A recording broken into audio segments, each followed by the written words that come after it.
जैसे कि अभी आप लाइव देख रहे हैं कि जो भी बिहार में बीएसओ की भर्ती चल रही है ब्लॉक लेवल पे, उसका जो आवेदन प्रक्रिया है ना यहाँ पे शुरू कर दिया गया है। बड़ी आसानी से घर बैठे ऑनलाइन जो है फॉर्म को भर सकते हैं। फॉर्म कैसे भरना है पूरी जानकारी हमने इस वीडियो में बताया हुआ है। कहीं भी आपको किसी प्रकार की गलती नहीं करना है, क्योंकि एक बार ही मौका मिलता है। अगर गलती करेंगे तो फिर आगे चल के आपको कहीं ना कहीं प्रॉब्लम होगा। आप सारे चीजों को कम्प्लीट करने के बाद भी आपका जो भर्ती प्रक्रिया है ना उससे वंचित रह पाएंगे। ठीक है, 682 पदों पर भर्ती निकाली गई है। इसका जो फॉर्म है ना 21 तक भर सकते हैं, लेकिन जो पेमेंट है ना 19 अप्रैल तक ही होगा। तो अगर आप फॉर्म भरना चाहते हैं तो 19 अप्रैल से पहले अपना जो पेमेंट है वो कंप्लीट कर लीजिएगा। हालांकि 21 अप्रैल तक जो है फॉर्म को आप भर पाएंगे। अगर आप जनरल बीसी के पुरुष हैं तो आपको जो है 540 रुपए का पेमेंट करना है। अगर आप SC ST हैं और दिव्यांग हैं और बिहार के किसी भी कैटेगरी से महिला हैं तो आपको 135 रुपए का पेमेंट करना है। आप बिहार के अदर स्टेट से भी हैं तो यहाँ पे फॉर्म को भर सकते हैं। पुरुष है महिलाएं किसी भी कैटेगरी से हैं तो आपको 540 रुपए का ही पेमेंट करना होगा। बाकी कौन से कैटेगरी में कितनी पोस्ट है इसकी जानकारी यहाँ पे देखेंगे। 682 में से 221 पोस्ट जो है महिला के लिए रखी गई है, तो कहीं ना कहीं महिलाओं के लिए अच्छा अपॉर्चुनिटी है। बाकी हम शैक्षणिक योग्यता की बात करें तो अगर अपना स्नातक अर्थशास्त्र, गणित या फिर सांख्यिकी में पास कर लिया हुआ है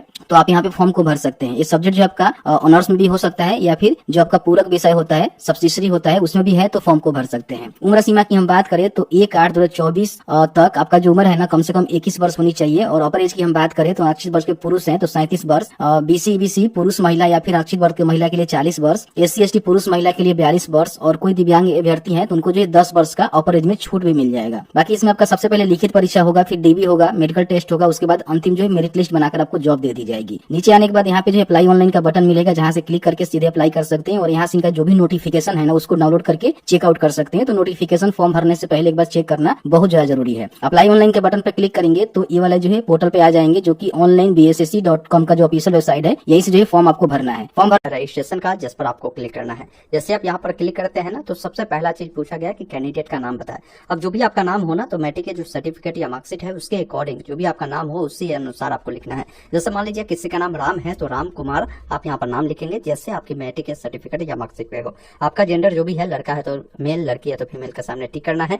आपसे पूछा गया है कि आप बिहार राज्य के निवासी है तो आप यहाँ पर रेस करेंगे। बिहार के बाहर वाले हैं तो आपको नो करना है। आप जनरल के थ्रू फॉर्म को फिल कर सकते हैं, अदर स्टेट वालों को भी मौका है। बाकी बिहार वाले हैं तो जब रेस करेंगे ना तो आपको बताना है कि आप किस कैटेगरी से बिलोंग करते हैं। फिर जैसे कैटेगरी चुनेंगे तो आपको बताना है कि इसमें से कौन से जाति से बिलोंग करते हैं, अपना जाति बताएंगे। फिर पूछता है कि क्या आप क्रीमी लेयर से संबंध रखते हैं। जैसे बिहार में BC वाले जो कैंडिडेट होते हैं ना वो क्रीमी लेयर के तहत वो आते हैं जिनकी पारिवारिक इनकम 8 लाख रुपए से कम होता है, तो क्रीमी लेयर के तहत आते हैं तो उनको NCL सर्टिफिकेट देने होते हैं। वही अगर आपकी इनकम 8 लाख से अधिक है तो आप NCL के तहत नहीं आएंगे। अगर आप आते हैं तो यहाँ पर आपको एस करना है। फिर पूछता है कि अगर आप दिव्यांग है तो आप एस करें, नहीं तो नहीं वाले विकल्प पर क्लिक करें। फिर अगर एस करेंगे तो बताना है कि आप जो है परमानेंट डिसेबल है या टेम्पोररी इधर आकर आपने विकलांग हुआ है, वो जानकारी आपको बतानी होती है। फिर आपको नीचे आना है, कोई दिव्यांग है तो बताना होगा कि भाई 40% या उससे अधिक दिव्यांगता है, वो जानकारी देनी है। फिर यहाँ पर पूछ रहा है कि क्या आप भूतपूर्व सैनिक है तो एस करें, नहीं तो नहीं वाले विकल्प पर आपको क्लिक करना है। एस करेंगे तो फिर बताएंगे कि जो भी रक्षा में सेवा आपने दिया है वो कब से कब तक दिया है, वो जानकारी आपको बतानी होगी। फिर यहाँ पर पूछ रहा है कि क्या आप 1 जनवरी 1963 के बाद NCC से विमुक्त होने के बाद बिहार सरकार के अधीन कार्य किया है तो आप बताया, नहीं तो नहीं वाले विकल्प पर क्लिक करें। फिर यहाँ पर पूछ रहा है कि बिहार सरकार की नौकरी में संविदा कर्मचारी के रूप में अगर आपने काम किया है तो एस करें, नहीं तो नहीं वाले विकल्प पर क्लिक करें। एस करेंगे तो फिर आपको बताना है कि भाई आपने जो भी सेवा दिया किस डेट से दिया है, वो सारी चीजें आपको बताने की जरूरत होगी। फिर यहाँ पर पूछ रहा है कि क्या आप बिहार सरकार के कर्मचारी हैं जिन्होंने कम से कम 3 सालों का नियमित रूप से रेगुलर रूप से सेवा दिया है तो आप एस करेंगे, यानी बिहार गवर्नमेंट में 3 साल से जॉब करते हैं तो एस करें, नहीं तो आपको नहीं वाले विकल्प पर क्लिक करना है। फिर यहाँ पर पूछता है कि बिहार सरकारी कर्मचारी के बाद प्रयासों की संख्या दिनांक 12/12/2022 के बाद तो इस प्रकार है तो यहाँ पर एस करेंगे तो ये जानकारी देनी होगी, नहीं तो आपको इसे ऐसे ही छोड़ना है। फिर आपका जो भी मोबाइल नंबर है आप उससे डालेंगे, मोबाइल नंबर को दोबारा डालेंगे, अपना ईमेल आईडी डालेंगे, ईमेल आईडी को दोबारा डालना है। जो भी आपका डेट ऑफ बर्थ है इसके लिए कैलेंडर मिलता है। सबसे पहले जो भी साल आपका होना वो साल को यहाँ से चयन करेंगे। जो भी महीना आपका हो आप उसको बदल सकते हैं, जो भी डेट हो उसको इस प्रकार आपको चयन करना है। तो आपका उम्र बता देगा कि 1/8/2024 के अनुसार कितना हो रहा है। बाकी जो कैप्चा कोड आपको मिल रहा है इस बॉक्स में डालना है। फिर एक ऑप्शन मिलता है सेव एंड कंटिन्यू का, जिस पर क्लिक करना है। फिर आप नीचे आएंगे, यहाँ पर पूछा गया है कि बिहार सरकारी कर्मचारी के बाद प्रयासों की संख्या आपको बताना है। जो कि 12/12/2022 के बाद आपसे पूछ रहा है। मतलब क्या है कि बहुत सारे ऐसे भी कैंडिडेट होते हैं जो बिहार सरकार में वो जॉब करते हैं, उसके बाद भी वो मान लीजिए किसी भी भर्ती के लिए अगर वो प्रयास किया है तो आप बता सकते हैं, नहीं तो आप यहाँ पर 0 वाले विकल्प को चयन करेंगे। फिर अपना मोबाइल नंबर डालेंगे, उसी मोबाइल नंबर को दोबारा आपको देना है, जो भी ईमेल आईडी है उसे डालना है, ईमेल आईडी को दोबारा डालना है, जो भी आपका डेट ऑफ बर्थ है, कैलेंडर मिलता है, सबसे पहले साल, महीना और डेट को यहाँ से चयन करेंगे तो बताएगा कि 1/8/2024 के अनुसार आपका उम्र कितना हो रहा है। फिर नीचे आना है, ये जो कैप्चा कोड मिल रहा है उसे यहाँ पर फिल करना है, सेव एंड कंटिन्यू वाले विकल्प पर क्लिक करना है। उसके बाद आपने जो भी जानकारी दिया है उसका प्रीव्यू आता है। एक बार आपको प्रीव्यू में अपनी तमाम जानकारी को देखना है कि कोई भी जानकारी गलत है तो अभी एडिट कर सकते हैं, जानकारी सही है तो एक ऑप्शन मिलता है कन्फर्म एंड नेक्स्ट का, जिस पर क्लिक करना है और यहाँ से ओके वाले विकल्प पर क्लिक करना है। इस प्रकार देखेंगे आपका रजिस्ट्रेशन कंप्लीट हुआ है, आपको रजिस्ट्रेशन नंबर पासवर्ड मिल चुका है। वैसे रजिस्ट्रेशन नंबर पासवर्ड आपके मोबाइल और ईमेल पर भी भेज दिए जाते हैं। अब लॉगिन करने के लिए एक ऑप्शन मिलता है क्लिक हियर टू लॉगिन का, जिस पर क्लिक करना है, जहां पर आपको अपना रजिस्ट्रेशन नंबर जो पासवर्ड मिले हैं उसे डालेंगे, कैप्चा कोड को डालेंगे, लॉगिन वाले विकल्प पर क्लिक करेंगे। उसके बाद यहाँ पर देखेंगे नीचे आएंगे तो आपका पर्सनल इन्फॉर्मेशन में कुछ जानकारी पहले से ही फिलअप रहेगी। बाकी यहाँ पर पिताजी का नाम अपने 10th का सर्टिफिकेट या मार्कशीट के अकॉर्डिंग लिखे, माताजी का नाम लिखना है। अब यहाँ पर बताना है कि जो भी आपने डोमिसाइल सर्टिफिकेट बना है, क्योंकि मैंने बिहार के निवासी है तो यस किया है, तो आपको अपना जो निवास प्रमाण पत्र बना है वो किस डेट को बना है और डेट आपको बताने की जरूरत होगी। तो यहाँ से सबसे पहले साल बताया कि किस साल का, किस महीना, किस डेट का बना है वो बताएंगे, और जो भी आपका निवास प्रमाण पत्र संख्या होगा वो आपको लिखना है। फिर यहाँ पर बताना है कि ये निवास प्रमाण पत्र आपने कहाँ से बनवाया था, CO, RO, SDM, DM, जहां से भी बनवाया था उस लेवल को आप चयन करेंगे। उसके बाद आपको नीचे आना है, फिर आपकी जो कैटेगरी है, कैटेगरी देखने को मिलता है। फिर आपको बताना है कि अगर कोई कैंडिडेट OBC वाले हैं, जिसमें BC वाले हैं तो इनको अपना NCL सर्टिफिकेट की जानकारी देनी है, SC ST वाले हैं तो इनको कास्ट सर्टिफिकेट की जानकारी देनी है, EWS है तो EWS सर्टिफिकेट की जानकारी देनी है। तो जैसे मैंने BC चुना है तो BC वालों को मैंने बताया कि NCL लगता है, तो NCL आपका अगर RO लेवल का भी बना होना तो चल सकता है, या SDM लेवल, DM लेवल, जहां से भी बना आप दे सकते हैं। तो जो भी आपका ये सर्टिफिकेट नंबर है वो आपको बताना है, सर्टिफिकेट किस डेट को आपने बनवाया है वो डेट आप यहाँ पर बताएंगे। फिर नीचे आपको आना है, ये सारी जानकारी जो आपने रजिस्ट्रेशन में भरा है उसके अकॉर्डिंग देखने को मिलता है। पूछता है कि स्वतंत्रता सेनानी के आश्रित है तो आप प्रेस करें, नहीं तो नो वाले विकल्प पर क्लिक करें। इस करेंगे तो सर्टिफिकेट नंबर, कहां से सर्टिफिकेट बना है वो जानकारी देनी है, नेशनलिटी में आपको इंडियन चुनना है, आपके पास आधार कार्ड है तो यहाँ प्रेस करेंगे और अपना आधार नंबर लिखेंगे, नहीं है तो आप नहीं वाले विकल्प पर क्लिक करेंगे। तो ये डालने की जरूरत नहीं है, तो यहाँ पर आपको फिर अलग डॉक्यूमेंट कोई न कोई देना होगा। जैसे मैंने यहाँ प्रेस किया तो अपना आधार नंबर डालेंगे, फिर ID कार्ड के रूप में कोई एक डॉक्यूमेंट आप यहाँ से दे सकते हैं, जो भी देना चाहे उसको चुनेंगे और डॉक्यूमेंट का नंबर डालेंगे। जैसे मैंने यहाँ पर भी आधार कार्ड चुना तो आधार नंबर यहाँ पर फिलअप करना होगा। फिर नीचे आएंगे तो पूछता है कि उम्मीदवार के पहचान चिन्ह बताएं, यानी जो कैंडिडेट है उनके बॉडी में कोई ऐसा निशान हो जो कटा का हो, जला का हो, वो आप यहाँ पर लिख सकते हैं, नहीं है तो आप लिख सकते हैं नो मार्क आप लिख सकते हैं इस अकॉर्डिंग। फिर यहाँ पर पूछ रहा है कि क्या आपको कभी किसी प्रतियोगिता परीक्षा जैसे UPSC बोर्ड या आपको किसी भी बोर्ड से प्रतिबंधित किया गया है, तो आप इस करें, नहीं तो नहीं वाले विकल्प पर क्लिक करेंगे। नीचे आएंगे तो आपसे एड्रेस पूछा गया है, करस्पॉन्डेंस एड्रेस, मतलब जहां भी आप रह रहे हैं ना वो एड्रेस लिखना है, जिसमें क्या करना है कि आपका जो विलेज है विलेज लिख सकते हैं कॉमा लगाकर, पोस्ट ऑफिस लिख सकते हैं कॉमा लगाकर, पुलिस स्टेशन आप लिख सकते हैं, इस प्रकार जानकारी को लिखना है। अब यहाँ पर जो भी आपका विलेज है, पुलिस स्टेशन है, पोस्ट ऑफिस है, आपका जो भी राज्य है वो जानकारी आपको देनी है, जो भी डिस्ट्रिक्ट है और जो भी पिन कोड है बताना है। अब करस्पॉन्डेंस एड्रेस परमानेंट अगर आपका समान है ना तो इस चेक बॉक्स पे टिक करेंगे, अलग अलग है तो अलग अलग जानकारी को फिल करना है, फिर सबमिट वाले विकल्प पर क्लिक करना है। उसके बाद आपने जो भी जानकारी फिलअप किया है उसका भी एक बार प्रीव्यू आता है, अपनी तमाम जानकारी को एक बार अच्छे से देखें। कोई भी जानकारी गलत है तो अभी आप नीचे जब आप आएंगे ना तो अभी आप बैक होकर उससे सुधार कर सकते हैं। जानकारी सही है तो एक ऑप्शन मिलता है प्रोसीड फॉर पेमेंट का, जिस पर क्लिक करना है। अब यहाँ पर क्या है ना कि आपको पेमेंट करना होगा, पेमेंट आपको देखने को मिलेगा।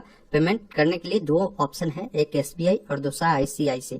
देखिए आपके पास जरूरी नहीं है कि SBI या ICICI में ही आपके खाता या आपके पास ATM होना चाहिए। देखिए आपके पास कोई भी बैंक का ATM हो, नेट बैंकिंग हो, कोई दिक्कत नहीं है। इनका गेटवे है पेमेंट लेने का, आप कोई भी एक गेटवे को यहाँ से सिलेक्ट कर सकते हैं। प्रोसीड ऑनलाइन पेमेंट वाले विकल्प पर क्लिक करेंगे, ओके वाले विकल्प पर क्लिक करना है। अब ये आपको पेमेंट गेटवे पे रिडायरेक्ट किया। पेमेंट आप debit card, credit card, UPI, net banking कोई भी माध्यम से कर सकते हैं। जैसे मैंने UPI चुना, QR कोड को मैं चुनता हूँ और यहाँ से क्या करता हूँ, पे नाउ वाले विकल्प पर क्लिक करता हूँ। जो भी ये स्कैनर आपको दिया गया है, आपने कोई भी UPI से इसको पेमेंट करेंगे। जैसे ही आपका पेमेंट प्रक्रिया पूरा होता है कुछ सेकंड जो है आपको वेट करना होगा, ये ऑटोमेटिक जो है अगले पेज पे रिडायरेक्ट करेगा। इसको कहीं भी छेड़छाड़ कटकुट करने की कोई जरूरत नहीं है, ये विशेष रूप से ध्यान रखना है। अब पेमेंट प्रक्रिया जैसे ही आपका पूरा होता है तो बताएगा कि आपका पेमेंट सक्सेसफुली कंप्लीट हो चुका है। यहाँ पर आपकी तमाम जानकारी देखने को मिलती है। पेमेंट स्लिप लेने के लिए ऑप्शन दिए गए हैं पेमेंट स्लिप का, जिस पर आप क्लिक कर इसको प्रिंट ले सकते हैं। उसके बाद एक ऑप्शन मिलता है सेव एंड नेक्स्ट का, जिस पर क्लिक करना है। उसके बाद आप अगले स्टेप में आते हैं जहाँ पर क्वालिफिकेशन की जानकारी आपको देनी है। देखिए क्वालिफिकेशन में सबसे पहले सब्जेक्ट पूछा गया मैट्रिकुलेशन का, तो मैट्रिक में आपने जो भी सब्जेक्ट पढ़ा होगा उन सभी सब्जेक्ट को मैं कहूँगा कॉमा लगाकर आप जरूर ऐड कर दीजिए। जैसे मैंने हिंदी, इंग्लिश पढ़ा था, मैथ पढ़ा था, संस्कृत पढ़ा था, इसके अलावा क्या पढ़ा था, सोशल साइंस पढ़ा था, तो मैं यहाँ पर लिख देता हूँ सोशल साइंस। इसके अलावा जो भी सब्जेक्ट और पढ़ा था मैंने सभी सब्जेक्ट को यहाँ पर ऐड कर दिया। अब किस बोर्ड से पास किया वो लिखना है, लेकिन बता रहा है कि इसमें जो है अल्फाबेटिकल कैरेक्टर नहीं होनी चाहिए, मतलब कॉमा वॉमा नहीं लगेगा। तो ऐसे लिखिए हिंदी, फिर स्पेस देकर इंग्लिश, फिर स्पेस देकर मैथ, ऐसे कर आपको लिखना है। और बोर्ड में आप लिख सकते हैं, जैसे बिहार बोर्ड से होंगे तो बीएससी में पटना लिख सकते हैं। अब कुल कितने का एग्जाम हुआ था वो आपको बताना है, उसमें आपको कितने नंबर मिले हैं वो जानकारी देनी है। आपका परसेंटेज देखने को मिलता है। जो मैट्रिक का आपके पास सर्टिफिकेट होगा, सर्टिफिकेट नंबर या मार्कशीट मिला होगा तो मार्कशीट नंबर, दोनों में से कोई एक नंबर आप देंगे जो कि आपके सर्टिफिकेट मार्कशीट के ऊपर में ही लिखा होता है, तो नंबर यहाँ पर लिखना है। फिर मार्कशीट के नीचे ही आपको पता चल जाता है कि भाई ये सर्टिफिकेट कब इशू किया गया है, वो डेट उत्तीर्ण करने की तिथि पता चल जाएगी। वो डेट यहाँ से लिखेंगे, कैलेंडर मिलेगा जहाँ से डेट मंथ ईयर को आपको बताना है। इसी अकॉर्डिंग 12वीं के बारे में बताना है कि 12वीं में आपने जो है कौन कौन सा सब्जेक्ट पढ़ा था वो जानकारी आपको देनी है। उसके बाद आपको 12वीं का बोर्ड बताना है कि किस बोर्ड से आपने 12वीं किया है, कुल कितने का एग्जाम हुआ था, उसमें आपको कितने नंबर मिले हैं, आपकी परसेंटेज आएगी। यहाँ पर भी सर्टिफिकेट या मार्कशीट नंबर कब इशू किया गया और डेट आपको यहाँ पर बताना है। फिर ग्रेजुएशन के बारे में बताना है कि ग्रेजुएशन में आपने कौन सा सब्जेक्ट पढ़ा था। जैसे आपने हो सकता है बीए पढ़ा था, बीएससी पढ़ा था, बीकॉम पढ़ा था, यानी कौन सा कोर्स किया है। जैसे मैंने बीए किया था तो मैंने बीए को चुना। अब बीए में आपने कौन सा सब्जेक्ट पढ़ा था, आपको जो है बीए में इकोनॉमिक्स या मैथ या स्टैटिस्टिक्स जो है आपने पढ़ा होना चाहिए। वही कोई बीकॉम किया है तो बीकॉम में जो है आपको ये सब्जेक्ट दिए गए, इनमें कोई एक सब्जेक्ट आपने पढ़ा हो। या बीएससी अगर आपने किया तो बीएससी में ये सब्जेक्ट आपने पढ़ा हो, तो आपको बताना है कि इनमें से कौन सा सब्जेक्ट आपने पढ़ा था। ये 3 सब्जेक्ट में कोई भी एक सब्जेक्ट पढ़ा था तो आप अप्लाई कर सकते हैं, नहीं तो आप अप्लाई नहीं कर सकते, ये भी ध्यान रखना है। फिर बताना है कि आपने जो है इससे किस यूनिवर्सिटी से किया, यूनिवर्सिटी का नाम लिखेंगे, कुल कितने का एग्जाम हुआ था, उसमें आपको कितने नंबर मिले हैं और आपकी क्या परसेंटेज है वो जानकारी आपको देनी है। फिर आपका जो परसेंटेज है वो देखने को मिलता है। जो भी आपके पास सर्टिफिकेट या मार्कशीट नंबर है वो देना है, कब वो इशू किया गया और डेट आपको यहाँ पर बताने की जरूरत होगी। फिर नीचे आएंगे, आपसे पूछा गया कि अगर आपके पास कोई वर्किंग एक्सपीरियंस है तो यस करें, नहीं तो नहीं वाले विकल्प पर आपको क्लिक करना है। तो ये सारी डिटेल जो है इस प्रकार ब्लैंक रहेगा। एक ऑप्शन मिलता है सबमिट का, जिस पर क्लिक करना है। यहाँ पर आपको ध्यान रखना है कि ग्रेजुएशन का और भी सब्जेक्ट जो था, जैसे ग्रेजुएशन में जो जो सब्जेक्ट आपने पढ़ा था सभी सब्जेक्ट का डिटेल, जैसे मैट्रिक इंटर में आपने दिया था, इसी अकॉर्डिंग सभी सब्जेक्ट का डिटेल आपको देना होगा, तभी आपको जो है यहाँ पर सेव करेंगे तो ये सबमिट होगा, ये ध्यान रखिएगा। उसके बाद आपके सामने फॉर्म का प्रीव्यू आता है। जो भी आपने जानकारी दिया है क्वालिफिकेशन के बारे में उसको एक बार देखना है, अगर जानकारी सही है तो ठीक है, नहीं तो बैक होकर सुधार कर ले। उसके बाद एक ऑप्शन मिलता है सेव एंड नेक्स्ट का, जिस पर क्लिक करना है। अब आप अगले स्टेप में आते हैं जहाँ पर जो है फोटो अपलोड करना है। तो फोटो का ध्यान आपको रखना है 20 से 50 KB में होगा। 1 महीने से ज्यादा जो है फोटो पुरानी नहीं होनी चाहिए। फोटो को अगर पिक्सल में बनाते हैं तो उसका विड्थ 200 पिक्सल रखें और हाइट 230 रखें, वैसा फोटो को यहाँ पर अपलोड करना है। फिर सिग्नेचर अपलोड करना है जो कि इंग्लिश वाला है, इसका भी अगर साइज बनाते हैं तो 200 पिक्सल, इसका विड्थ हाइट जो रखना है 60 पिक्सल रखना है। फिर यहाँ पर हिंदी सिग्नेचर अपलोड करना है और सबमिट वाले विकल्प पर क्लिक करना है। लाइव फोटो कैप्चर करना होता है, जिसके लिए आपको कैमरा का परमिशन देना होता है। तो चलिए मैंने कैमरा का परमिशन दे दिया। अब मेरा कैमरा जो है ऑन हो चुका है। अब क्या करना है ना कि आपको एक लाइव तस्वीर जो है कैप्चर करनी है। चलिए मैं कैप्चर करता हूँ। इस प्रकार देखेंगे मेरा फोटो कैप्चर हुआ। आप अच्छे से कैप्चर करेंगे, चश्मा उस्मा का उपयोग आपको नहीं करना है। उसके बाद एक ऑप्शन सबमिट का मिलता है, जिस पर क्लिक करना है। ओके वाले विकल्प पर आपको क्लिक करना है। अब जैसे ही ओके वाले विकल्प पर क्लिक करते हैं आपका फोटो जो है ये सबमिट होगा। फिर सेव एंड नेक्स्ट पर क्लिक करना है। उसके बाद आपके सामने क्या है ना कि अगला पेज आएगा जहाँ पर डॉक्यूमेंट अपलोड करना है। देखिए अब डॉक्यूमेंट में क्या क्या मांगे गए हैं। सबसे पहला चीज है कि 10वीं की जो मार्कशीट है वो चाहिए, जो कि 50 से लेकर 1 KB के बीच में होगा। PDF फॉर्मेट में बोला गया है। 10वीं का जो सर्टिफिकेट है वो आपको यहाँ पर अपलोड करना है। 12वीं का मार्कशीट और 12वीं का भी सर्टिफिकेट, ग्रेजुएशन का मार्कशीट और ग्रेजुएशन का सर्टिफिकेट। फिर आपने जो भी ID कार्ड चुना था उस ID कार्ड को देना है। जैसे मैंने आधार कार्ड चुना था तो आधार के आगे और पीछे वाला अपलोड करेंगे। अपना डोमिसाइल सर्टिफिकेट यानी निवास प्रमाण पत्र यहाँ पर अपलोड करेंगे। उसके बाद सबमिट वाले विकल्प पर क्लिक। इस प्रकार डॉक्यूमेंट आपका सक्सेसफुल अपलोड हो चुका है। अब उसको आप देख भी सकते हैं। यहाँ पर क्लिक टू व्यू डॉक्यूमेंट पर क्लिक करेंगे ना, तो उसको एक बार आपको जरूर देख लेना है। अगर लगता है कुछ गलत है तो दोबारा से अपलोड करेंगे। उसके बाद इस चेकबॉक्स पर टिक कर एक ऑप्शन मिलता है फाइनल सबमिट का, जिस पर क्लिक करना है। फिर आपसे पूछता है कि आप श्योर है फाइनल सबमिट करना चाहते हैं, ओके वाले विकल्प पर क्लिक करेंगे। जैसे आप फाइनल सबमिट कर देते हैं तो जो भी इसका प्रिंट आउट मिलेगा ना, उसको संभाल कर अपने पास सुरक्षित जरूर रख लेंगे। दोस्तों अभी आपने देखा, मैंने आपको स्टेप बाय स्टेप प्रोसेस बताया कि कैसे इस भर्ती का फॉर्म आपको फिल करना है। उम्मीद करता हूँ आपने पूरी जानकारी समझा होगा। तो वीडियो को लाइक शेयर जरूर कीजिए। वीडियो देखने के लिए बहुत बहुत धन्यवाद। जय हिंद।